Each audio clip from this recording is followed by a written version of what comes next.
Aku Tantri Amelia. Oke, jadi di sini kita bakal bahas apa nih Kak Tantri? Spill dikit nih. Iya. Kayaknya isu-isu tentang kesehatan mental. Iya, jadi judulnya ini Speak on Screen, yaitu kesehatan mental di era digital Kak. Jadi menyangkut tentang media sosial nih Kak. Pernah gak sih Kakak tuh ngerasa kayak capek bersosial media padahal kita tuh cuma berhadapan dengan layar aja gitu? Di posisi itu tentu pernah ya. Karena di media sosial tuh menurut aku bisa ngebuat kita capek karena kita kadang ngelihat apa ya, entah itu ngelihat postingan-postingan yang bikin kita ngerasa lebih relate, jadi akhirnya kita tuh malah ikutan nangis atau sebagainya, atau kita tuh ngelihat pencapaian orang-orang yang semakin hari tuh semakin membuat kita malah merasa diri kita tuh mungkin kayak aku di sini-sini aja gitu, kok aku nggak maju-maju gitu. Jadi bikin kita tuh malah bikin capek gitu ngeliat media sosial kayak gitu. Oke, jadi perasaan-perasaan stagnasi dari diri kita yang membuat kita tuh capek bersosial media, melihat pencapaian-pencapaian orang, sampai konten-konten yang mungkin relate buat kehidupan kita tuh buat kita capek dan nguras energi kita sendiri. Betul, ya. betul. Oke, selanjutnya itu gimana sih Kak cara ngejaga kefokusan kita terhadap realita biar kita nggak terbawa arus digital terus gitu loh Kak? Oke, mungkin sekarang banyak kayak istilahnya kayak apa ya, ikut-ikutan tren atau apa gitu ya. Kadang kita lihat juga banyak, misalkan ada satu konten dan mereka tuh banyak yang niruin gitu. Nah, terkadang biasanya kalau aku sendiri itu sebenarnya ada kayak ngelihat dulu nih, kayak wah konten ini seru ya, pantesan orang-orang banyak yang ikut gitu. Tapi di satu sisi juga aku sadar dan aku menyadarkan diri di situ. Aku kayak aku sebagai apa gitu, misalkan aku sadar kalau aku tuh sebagai calon konselor, udah kalau aku buat konten itu tuh rasanya kayak nggak pantas aja gitu. Jadi entah itu bercanda atau sebagainya, tapi kan kita juga perlu melihat apa ya, sasarannya, dan juga perlu melihat diri kita tuh siapa. Jadi kita tuh perlu memposisikan lagi dan ingat lagi kita tuh sebagai apa gitu, seperti itu. Oke, jadi kita harus fokus terhadap diri sendiri juga ya Kak. Jadi nggak semua tren tuh bisa kita ikutin biar kita lebih fokus Betul. terhadap realita seperti itu. Jadi menurut Kakak sendiri nih, dari isu-isu tadi, menurut Kakak kesehatan mental ini, maksud aku era digital ini berpengaruh nggak sih buat kesehatan mental kita, dan ada nggak sih penelitian yang mendasari hal tersebut gitu Kak? Menurut aku sangat berpengaruh. Mungkin dari opini aku terlebih dahulu ya. Kenapa era digital itu sangat berpengaruh? Karena perkembangan media sosial atau gadget dan sebagainya itu tuh ngaruh banget ke kesehatan mental. Mungkin seperti apa yang tadi udah aku bahas, kayak melihat pencapaian orang, atau misalkan konten-konten yang buat kita relate atau sebagainya. Nah itu tuh ngaruh banget ke psikis kita. Atau mungkin kelamaan bermain handphone, scroll media sosial kan, Iya, jadi benar. malah nggak tidur dengan tepat waktu. Jadi akhirnya ya bikin kita tuh stres atau sebagainya gitu kan, nangis sesegukan sampai malam dan pagi mungkin gitu. Kalau untuk penelitiannya sendiri, aku pernah baca di Journal on Education itu tuh bahwa apa ya, era digital atau penggunaan gadget itu sangat berpengaruh terhadap kesehatan mental. Biasanya tuh dipengaruhi juga, ternyata dalam penelitian itu tuh orang-orang tuh merasa bahwa dia tuh membanding-bandingkan hidupnya dengan orang-orang lain di media sosial gitu. Apalagi melihat mungkin teman-temannya yang semakin maju mungkin ya dan sebagainya, kan orang-orang langsung upload atau posting di medsosnya mereka masing-masing. Jadi mereka tuh merasa lebih membandingkan diri mereka sendiri. Jadi lebih cenderungnya merasa stres, frustasi, cemas, seperti itu. Oke, jadi kesehatan mental ini sangat sangat dominan dengan era digital ini karena banyak konten-konten yang lewat itu tuh mempengaruhi psikis kita banget ya Kak. Nah, isu yang sering terjadi yang tadi sempat di highlight juga itu membandingkan diri. Itu faktor utamanya kita membandingkan diri dengan orang-orang yang lewat di sosmed itu apa sih Kak? Jadi kan biasanya gini kan, kayak terkadang kita itu kan kalau misalkan mungkin agak tidak terlalu apa ya, melihat sosial media, Nah mungkin kita akan lebih fokus ke diri kita kan, maksudnya sekecil apapun perubahan yang kita lakukan itu kita merasa bahwa diri kita tuh sudah semakin maju, berusaha bukan. Tapi ketika melihat postingan orang lain dan itu tuh membuat apa ya, mungkin merasa dirinya sedikit berbeda jauh dengan dia gitu. Jadi dia tuh merasa bahwa diri itu tidak ada perubahan apapun, tidak dinamis dan sebagainya. Nah jadi bisa dibilang faktornya adalah mungkin apa ya, membandingkannya tuh membuat diri mereka tidak menyadari bahwa sebetulnya mereka tuh sebenarnya udah berusaha gitu ya, sekecil apapun, tapi mereka mungkin akhirnya melihat postingan orang yang luar biasa menurut mereka, jadi mereka merasa tidak berjuang sama sekali gitu. Ya benar sih Kak, jadi yang harusnya kita menetapkan standarisasi dari diri kita sendiri setelah melihat postingan orang lain kayak wah kayaknya aku kurang nih gitu. Jadi menimbulkan rasa-rasa insecure gitu loh Kak, dan rasa-rasa FOMO mungkin ya. Iya betul sekali. Oke.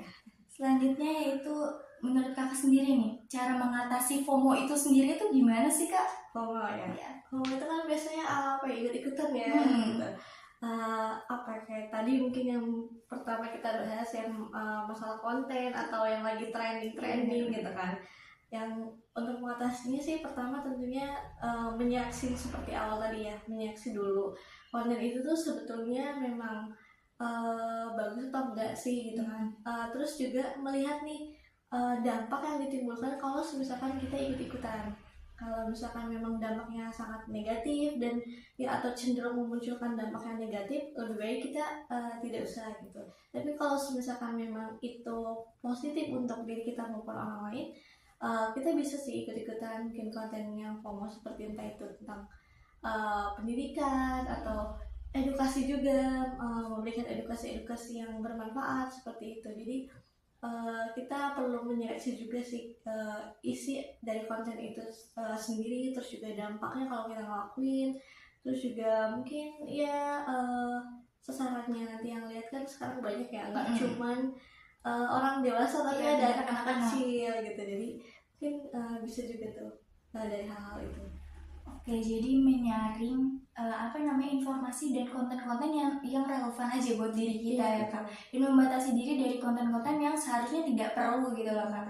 Jadi menurut Kakak tuh dampak dari FOMO terhadap psikis kita tuh gimana sih Kak?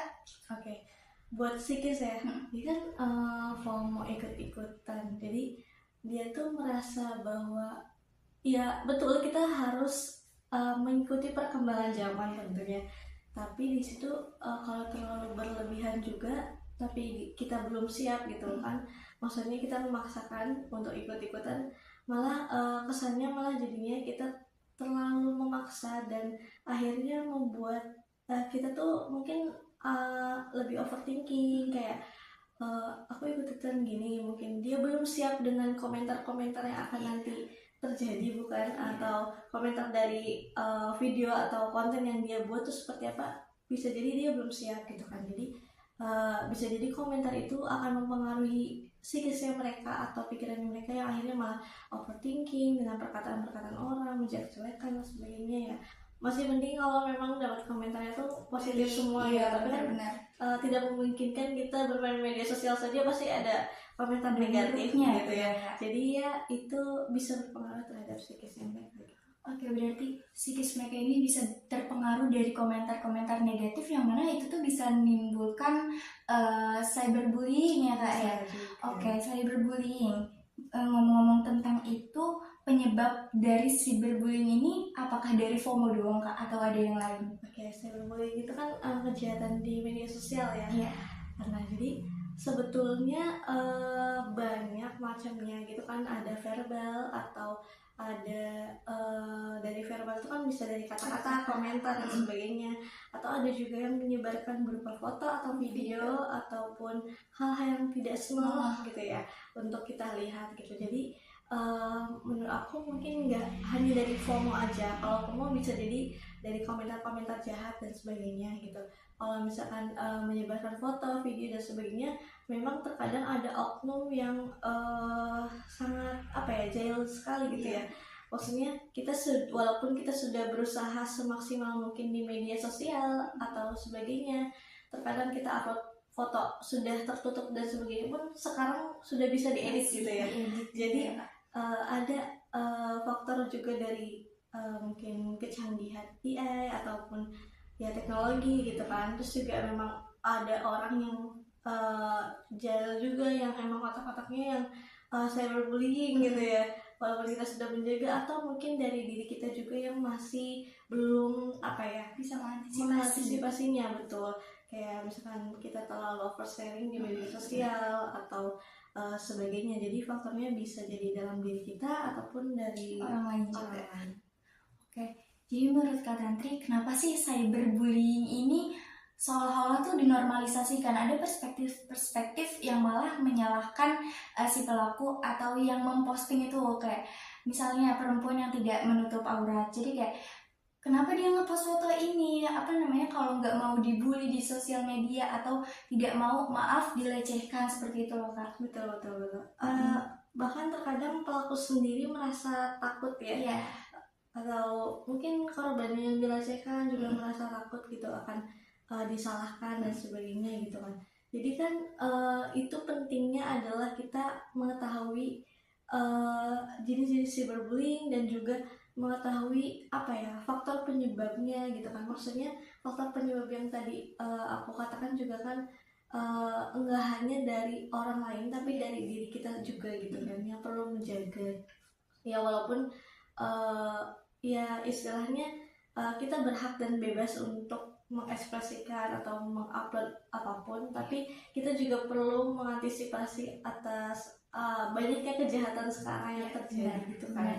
Jadi ya kalau dibilang penyebabnya kenapa bisa dinormalisasikan atau sebagainya, melihat lagi era sekarang yang terkadang apa-apa dinormalisasikan gitu kan. Jadi malah akhirnya kalau kata bahasa sekarang terbawa arus terbawa arus gitu. Jadi orang tuh mikir akhirnya standar di media sosial tuh jadi naik untuk bisa menormalisasikan gitu kan, entah itu dari mulai menormalisasikan laki-laki menjadi perempuan dan sebagainya. Jadi orang-orang tuh berpikir semuanya tuh bisa dinormalisasikan dan malah akhirnya entah itu berteman atau lebih sering diberikan ruang untuk ekspresikan. Betul. Jadi orang tuh merasa akhirnya oh iya aku diterima, tersalurkan gitu ya. Jadi padahal hal tersebut tuh salah gitu ya. Jadi kayak standar di media sosial juga yang harusnya tetap harus tahu aturan gitu. Oke. Terus selanjutnya itu banyak ya Kak korban dari cyberbullying ini. Jadi menurut Kakak gimana sih dampak dari cyberbullying ini terhadap psikis si korbannya gitu loh Kak, dan gimana cara menanggulanginya? Oke. Dampaknya itu bisa dari dampak yang ringan sama dampak yang benar-benar parah. Karena kebetulan aku juga pernah nanganin yang masalah cyberbullying gitu. Dan kalau dampak ringan itu biasanya yang dialami itu seperti rasa cemas, takut akan entah itu keramaian orang, atau takut untuk bermain media sosial kembali atau upload foto dan sebagainya gitu kan.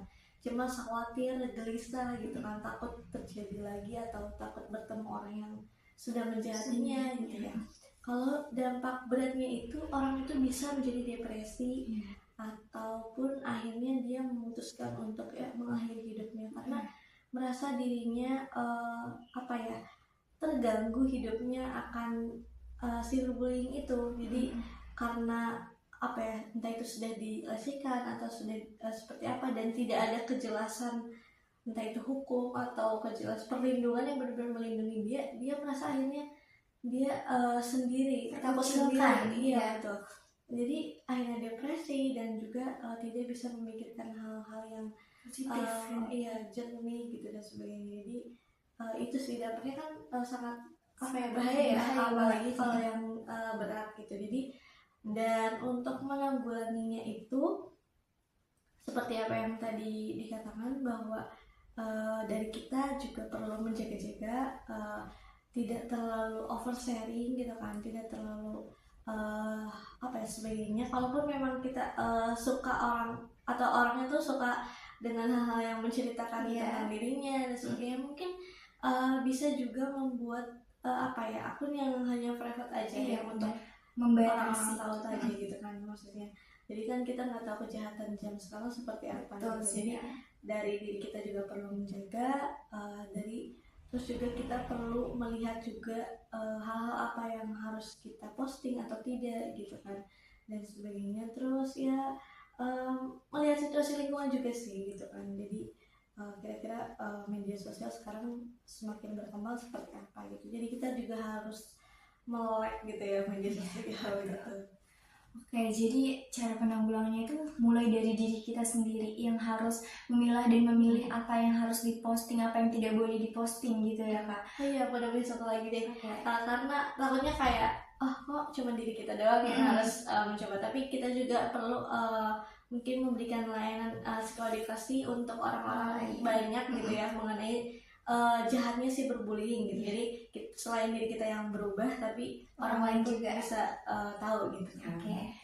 Jadi kita juga harus ngasih psikoedukasi kepada orang-orang di sekitar kita supaya mereka teredukasi dengan pentingnya mencegah cyberbullying dan cara menanggulanginya gitu ya Kak.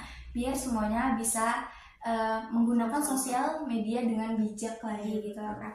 Oh, ngomongin tentang tadi, menurut Kakak digital detox itu penting gak sih Kak? Dan apa sih manfaat dari digital detox itu sendiri? Kalau kita bicara tentang digital detox itu ini ya mengurangi meninggalkan terlebih dahulu gadget lah atau apa gitu ya. Sebenarnya untuk diri aku itu penting gitu, penting sekali, terutama mungkin bagi orang-orang yang akhirnya merasa dirinya sudah sangat tidak berarti dan sebagainya. Menurut aku itu perlu dihindari dulu untuk penggunaan gadget atau media sosial gitu kan, karena itu berpengaruh sangat sangat pokoknya berpengaruh untuk kehidupannya gitu kan. Jadi menurut aku itu penting agar kita juga nggak selalu nyalahin diri kita, nggak selalu ngocilin diri kita, nggak selalu membandingkan diri kita dengan orang lain dan sebagainya, karena setiap orang tuh punya proses dan kerikilnya masing-masing untuk dilewati gitu ya. Jadi sangat penting untuk bisa kembali merefresh pikiran kita juga, atau hal-hal yang bikin kita malah distract gitu. Betul Kak. Oke, yang terakhir, jadi gimana sih tips dan trik dari Kak Tantri untuk menjaga kesehatan mental kita, yang mana kesehatan mental di era digital ini menjadi urgensi gitu loh buat kita? Oke. Tips and trick ya. Oke, mungkin setiap orang punya tips and triknya masing-masing gitu ya. Nah, jadi kalau dari aku sendiri, kebetulan aku termasuk orang yang jarang untuk melihat story orang lain atau postingan orang lain. Dan juga aku termasuk orang yang jarang membuka media sosial terlalu sering ya, atau lama. Kalau buka IG, tujuan aku hanya biasanya untuk nge-post dan habis itu keluar lagi, atau aku mencari video-video lucu di IG gitu. Jadi menurut aku itu sangat membantu, karena akhirnya aku lebih menghargai diri aku sendiri kan. Jadi tidak terlalu fokus akan pencapaian orang, walaupun memang sangat penting gitu, kita juga mengapresiasi pencapaian orang dan sebagainya, aku juga tahu gitu, tapi hanya cukup kayak oke, dia keren gitu.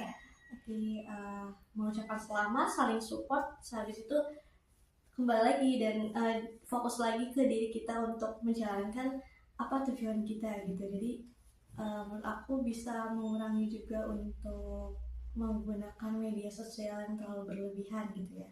Dan itu sangat berpengaruh buat aku juga. Jadi akhirnya aku lebih fokus ke diri aku, dan tapi tidak individualis, tapi tetap bersosialisasi juga gitu. Oke, baik. Jadi sekian podcast dari kita. Jadi kesehatan mental di era digital itu ternyata perlu banget teman-teman. Membatasi diri, akan tetapi tidak menghalangi sosialisasi juga itu perlu. Betul. Jadi aku Aradela Maharani dan aku Tantri Amelia pamit undur diri. Dadah.